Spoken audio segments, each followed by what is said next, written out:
Hello दोस्तों, आप सबका स्वागत है आपके अपने YouTube channel vision still study में। यदि आपने इस चैनल को सब्सक्राइब नहीं किया तो पहले जाके इसे सब्सक्राइब करें और फिर वीडियो को लाइक भी कर दें। आज अपन पढ़ेंगे इंटेग्यूमेंट्री सिस्टम का सेकंड लेक्चर। अपन ने फर्स्ट वाले लेक्चर में स्किन के बारे में पढ़ लिया था। आज अपन पढ़ेंगे हेयर के बारे में, नेल के बारे में और स्किन के बारे में। और जो नर्व है, नर्व के बारे में अपन टिश्यू वाले चैप्टर में पढ़ेंगे। तो आज अपन इन तीनों के बारे में डिस्कस करेंगे, हेयर के बारे में, नेल्स के बारे में और ग्लैंड के बारे में, स्किन ग्लैंड। अब आपको बता दूं कि जो ये तीनों टॉपिक है, ये तीनों टॉपिक आते तो स्किन के अंदर ही है, बट ये डिफरेंट, इनको अपन डिफरेंट स्टडी करते हैं क्योंकि स्किन खुद एक इतना बड़ा टॉपिक है कि उसको इनके साथ नहीं पढ़ सकते। अब अपन देखते हैं हेयर के बारे में। हेयर क्या होते हैं? तो आपको पता है कि ये जो आपके सिर पे, आपकी स्किन पे ये हेयर होते हैं, ये क्या काम करते हैं, कैसे ये वर्किंग करते हैं, तो इसके बारे में अपन देखते हैं। ऑल्सो कॉल्ड एज पिलाई, जो हेयर होते हैं इसको पिलाई भी बोलते हैं, plies. Present on skin surface, ये आपको पता है कि ये स्किन की सरफेस पे पाया जाता है, बट ये मैंने आपको कल बताया था कि जो ये स्किन के डर्मिस पार्ट से निकलते हैं और ये स्किन के एपिडर्मिस से होते हुए बाहर, मतलब एनवायरनमेंट तक निकलते हैं, बाहर निकलते हैं। और ये क्या होते हैं, ये स्किन की पूरी अधिकांश सरफेस पे पाए जाते हैं, बट किस किस को छोड़ के, एक्सेप्ट पाम, फिंगर और पीठ। तो ये क्या होते हैं, जो हथेली होती है उस पर नहीं होता है, फिंगर्स होती हैं अंगुलियों पे नहीं होता है, और फिर जो पैर की जो एडी होती है वहाँ पे नहीं पाया जाता है, और ये हर जगह बॉडी के हर पार्ट में पाया जाता है। अब देखते हैं इसका कंपोजिशन कैसे होता है। तो इनका कंपोजिशन होता है कॉलम ऑफ डेड केरेटिनाइज। तो ये आपको पता है कि जो केरेटिनोसाइट्स होती है, ये क्या होती है, डेड सेल होती है। तो इन सेल से मिलकर बनते हैं हेयर। और ये किससे, मतलब ये जो इसकी सेल होती है, ये किससे आपस में जुड़ी हुई होती है, एक्स्ट्रा सेलुलर प्रोटीन। सेल्स के इतना cells bonded together by extracellular protein. जो जो सेल्स के बाहर जो प्रोटीन पाया जाता है, उस प्रोटीन से ये आपस में जुड़ी हुई होती है। अब देखते हैं अपन फंक्शन ऑफ हेयर। तो ये क्या करता है, प्रोटेक्ट अगेंस्ट एक्सटर्नल फैक्टर। जितने भी एक्सटर्नल फैक्टर है, जैसे हो गया आपकी टेम्परेचर हो गया, इनसे सबसे प्रोटेक्ट कराता है। सेकंड है हेल्प इन सिक्रेशन। सिक्रेशन का मतलब जो हेयर जिस रूट से निकलता है, वो उसी रूट से आपका सीबम और स्वेट दोनों रिलीज होते हैं। तो ये क्या कराता है, उनको रिलीज होने के लिए एक रास्ता या वे ये प्रोवाइड करवाता है। तो ये हेल्प इन सिक्रेशन, सीबम और स्वेट।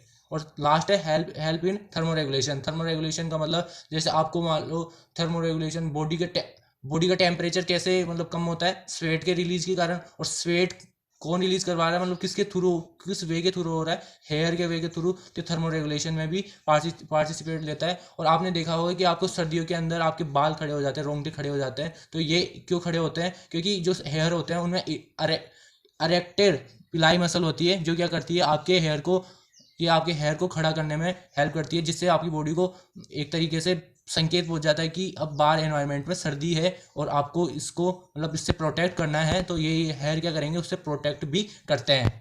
अब अपन देखते हैं स्ट्रक्चर ऑफ हेयर की स्ट्रक्चर देखते हैं। तो आपको भी पता है कि ये आपकी स्किन है बाहर, ये क्या है, एपिडर्मिस मान लो इसको। और ये वाला जो ये बाकी का जितना पार्ट है, ये क्या है, डर्मिस पार्ट है। ये बाकी का डर्मिस पार्ट है और ये एपिडर्मिस पार्ट है। जो अब इसके जो ये हेयर होता है, जो आपके बाहर वाला पार्ट होता है, ये बाहर जो निकला हुआ होता है, इस पार्ट को बोलते हैं हेयर सेप्ट।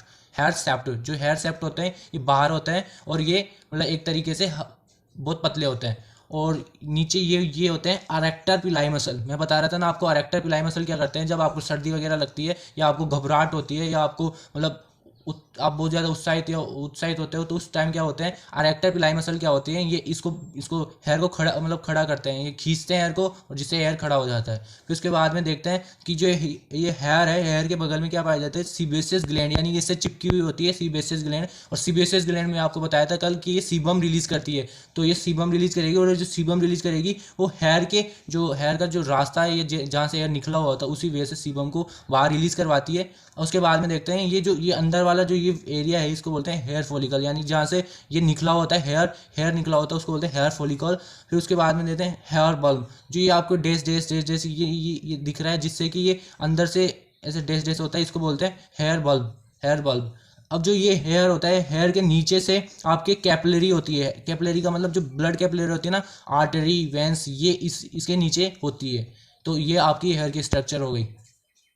अब अपन देखते हैं सेकंड टॉपिक, नेल्स क्या होते हैं, जो आपकी फिंगर के टिप पे पाए जाते हैं। आपको पता है नेल आपकी फिंगर के टिप पे पाए जाते हैं, और इसको क्या बोलते हैं, नेल बोलते हैं। अब नेल क्या करते हैं, नेल्स आपको एक तो प्रोटेक्शन में काम करते हैं। जैसे आप किसी आप है ना, जब आप बहुत छोटे नाखून, मतलब बहुत ज़्यादा नाखून काट लेते हो, छोटे नाखून रखते हो, तो आपके हल्के से किसी चीज़ के लगने से ही आपके आसानी से अंगुली पर मतलब बहुत दर्द होता है। बट जब आपके नेल्स बड़े बड़े होते हैं, सही होते हैं, तो आपके नेल क्या करते हैं, आप किसी चीज़ का मतलब धीरे से मारने पे आपके दर्द नहीं होता है। बट आप जब नेल्स काट लेते हो तो आपके हल्के से लगने पर भी दर्द होने लगता है। और दूसरा ये क्या होता है, किसी चीज़ को पकड़ने या कोई भी चीज़ पकड़ने में भी हेल्प करता है। आप इनको काट के अगर आप देखना जब इसको आप ज़्यादा काट लेते हो तो आप किसी चीज़ को पकड़ नहीं पाते आसानी से, दर्द होता है आपके इनके। तो ये क्या करते हैं, प्रोटेक्ट करने और आप किसी चीज़ को पकड़ने में, ग्रिप करने में भी काम में लिए जाते हैं। अब अपन देखते हैं, दीज आर प्लेट्स। आपको पता है कि नेल्स एक प्लेट लाइक स्ट्रक्चर है, और ये किससे मिलकर बनी होती है, hard dead keratinize epidermal cell.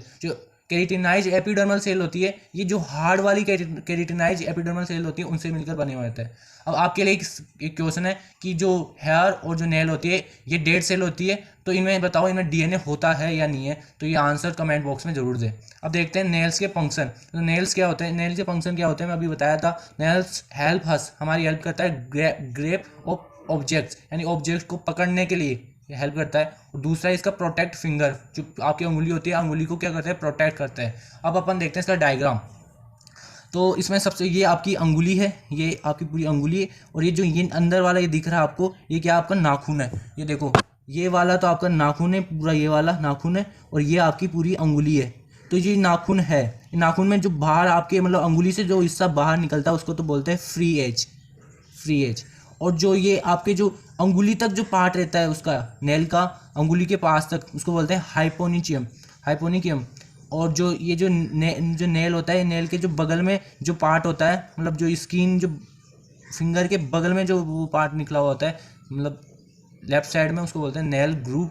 और फिर जो जो ये बीच में जो आपका नेल दिखता है आपको, उसको बोलते हैं नेल बेड। और जब ये जो आपका नेल खत्म हो जाता है जहाँ पे, वहाँ पे क्या होता है, मतलब लिक्विड फॉर्म में होता है, उसको बोलते हैं मैट्रिक्स। फिर ये लास्ट में नेल के एंड में होता है, इसको बोलते हैं मेंटल। और फिर जो ये जो है, ये जो आपका नेल है, नेल जो पीछे यहाँ पे आपके स्किन होती है, स्किन से जुड़ा हुआ होता है, उस पार्ट को बोलते हैं क्यूटिकल। और जो ये आपकी आपने देखा होगा कि जो नेल पे एक वाइट से थोड़ा सा ऐसे स्पेस रहता है, उसको बोलते हैं लूनूला। और जो यहाँ पे जो बगल में जो है, ये बगल में जो स्किन से जो नेल मतलब टच में रहता है, उसको बोलते हैं नेल फोल्ड। और ये आपको पता है ये फ्री। अब देखते हैं अपन तीसरा टॉपिक, स्किन ग्लैंड्स वे ग्लैंड्स होती है जो स्किन के अंदर पाई जाती है। और ग्लैंड्स का आपको पता है काम क्या होता है, सिक्रीशन का काम होता है। तो ये स्किन क्या करती है, ये जो ग्लैंड्स होती है स्किन के अंदर जितने भी मतलब वेस्टेज होता है और मतलब सीबम वगैरह रिलीज करने का या सिक्रीट करने का काम होता है इनका भी। यहाँ पे भी स्किन के अंदर भी इनका काम सिक्रीशन का ही होता है।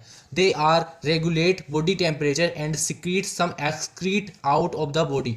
एक्सक्रीट मतलब जो बॉडी के लिए यूजुअल नहीं है उसको मतलब एक्सक्रीट करता है, बाहर करता है, मतलब सिक्रीट करता है उसको। तो ये जो आपका जो स्किन ग्लैंड्स होती है, एक तो क्या करती है, आपकी बॉडी टेम्परेचर को रेगुलेट करती है। बॉडी टेम्परेचर रेगुलेट कैसे करती है, ये क्या करती है, जो स्वेट ग्लैंड होती है वो स्टिमुलेट होती है, और स्टिमुलेट होकर स्वेट रिलीज करती है। और स्वेट क्या करता है, आपकी बॉडी को जो सरफेस होती है इसको क्या करता है, ठंडी करने में हेल्प करता है। और ये दूसरा क्या है, ये एक्सक्रीट आउट करती है, यानी जो मतलब बॉडी के अंदर जितना भी एक्सक्रीट, यानी जो गंदा मतलब जो बॉडी को जरूरत नहीं पड़ती है, जिसकी जरूरत नहीं है, उसको एक्सक्रीट करने के लिए इन ग्लैंड का यूज़ किया जाता है। तो आपको ये समझ में आया। अब आपकी जो स्किन ग्लैंड्स होती है ये 2 टाइप्स की होती है। एक वो ग्लैंड जो सीबम रिलीज करती है उसको बोलते हैं सीबेसिस ग्लैंड, नाम से ही पता चल रहा है कि सीबेसिस जो सीबम रिलीज करती है। और दूसरी है सुडोरीफेरस ग्लैंड्स जो क्या करती है, स्वेट रिलीज करती है। अब जो ये सीबेसिस ग्लैंड होता है इसका सेकंड नाम है ऑयल ग्लैंड, और जो सुडोरीफेरस इसका सेकंड नाम है स्वेट ग्लैंड। अब अपन इन ग्लैंड्स के बारे में देखते हैं। तो ये जो सीबेसिस ग्लैंड क्या होती है, सीबम रिलीज करती है। तो they secrete oily substance called sebum. अब आपने जब सुबह उठते हो तो आपके जो नाक में चिकना चिकना सा मतलब ऐसे महसूस होता होगा आपको तेल की तरह, तो इसको बोलते हैं सीबम। और ये सीबम क्या होता है, ऑयल की तरह होता है। They secrete oily substance called sebum. अब ये सीबम किससे मिलकर इसका कंपोजिशन देखते हैं, तो ये मिक्सअप होता है किसका, ऑयल का, फैट का, वैक्स मोम होता है ना, और कोलेस्ट्रॉल, इन चारों से, मोस्टली चारों से मिलकर, और भी होता है इसमें तो, बट ये चारों से मिलकर बना होता है। अब सेकेंड, ये क्या करते हैं, आपको वो पता है कि आपकी स्किन से वाटर इवेपोरेट होता है, जिससे कि आपकी बॉडी कभी कभी मतलब ऐसे सूखी सूखी हो जाती है। तो ये इस सूखेपन को रोकने के लिए क्या क्या आवश्यकता होती है अपन की, कि आप बॉडी से क्या वाटर रिलीज ना हो, तो बॉडी से वाटर को रिलीज होने से रोकता है। कैसे, जब आप वाटर को जो ऑयल को दोनों को मिलाओगे तो ये मतलब कम वो होंगे, और दूसरा दूसरा मतलब sebum prevent evaporation of water, यानी वाटर को बॉडी से निकालने में मतलब निकालने को रोकता है, ये प्रिवेंट करता है। और ये क्या करता है, जो स्किन होती है उसको सॉफ्ट रखता है। सेकेंड है स्वेट ग्लैंड, और स्वेट ग्लैंड क्या करती है, रिलीज करती है स्वेट, और एक किसके थ्रू, पोर्स के थ्रू, जो बॉडी के जो स्किन के अंदर पोर पाए जाते हैं उनके थ्रू ये स्वेट रिलीज करती है। अब ये क्या करता है, हेल्प इन रेगुलेटिंग टेम्परेचर, कैसे रेगुलेट करता है, ये स्वेट रिलीज करता है, और स्वेट क्या करता है, स्किन को ठंडी करता है। और फिर है remove waste outside the body. आपने कल पढ़ा था कि जो आपकी जो स्वेट ग्लैंड्स होती है ये ब्लड वेसल्स के अराउंड पाई जाती है, ब्लड वेसल्स के पास पाई जाती है। तो जो ब्लड वेसल्स में जितना भी एक्सक्रीट बनेगा वो क्या करेगी, वो ब्लड वेसल्स ये जो स्वेट ग्लैंड होती है इनको देगा, और वो क्या करती है, ये स्वेट ग्लैंड सो स्वीट के साथ साथ उसको भी एक्सक्रीट कर देती है, और बॉडी को मतलब प्योर रखने का काम भी होता है। तो दोस्तों अगर आपको ये पूरा टॉपिक समझ में आया तो वीडियो को लाइक करें, शेयर करें, और आप कमेंट बॉक्स में मुझे ज़रूर बताइए कि वीडियो आपको कैसा लगा। धन्यवाद। और आपको इस वीडियो लेक्चर के नोट्स आपको अब मिल जाएंगे।